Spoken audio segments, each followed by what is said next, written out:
বাঙালির 18 মাসে বছর, এটা সবার কাছে অ্যাপ্রোপ্রিয়েট কিনা জানি না, তবে আমার ক্ষেত্রে অনেকটাই অ্যাপ্রোপ্রিয়েট। তবে না, সবটা আমি ল্যাদখোর বলেই বলছি না নিজেকে, কারণ সবটা আমার ল্যাদখোরের জন্য হয়নি, একটু কাজের ব্যস্ততাতেও ছিলাম।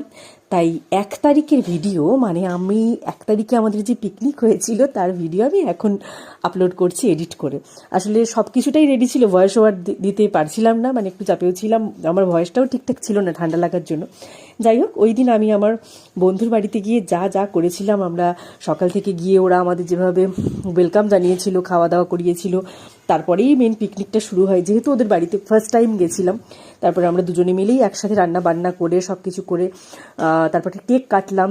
কেক কেটে একদম সুন্দর একটা মুহূর্ত কে এনজয় করলাম। 1 জানুয়ারিকে ওয়েলকাম করলাম। আমাদের দুপুরবেলার আইটেমে বেশ কিছু জিনিসই ছিল, সবই আমি মোটামুটি আপলোড করেছি ফেসবুকে, ইউটিউবে। তবু আরেকবার আমি ভিডিও আকারে সবার সাথে তুলে ধরলাম। তবে এরপর আসবে একটা বড় ভিডিও, এটা জাস্ট একটা মিনি ব্লগ ছিল। তো সবাইকে আবারও জানাই হ্যাপি নিউ ইয়ার।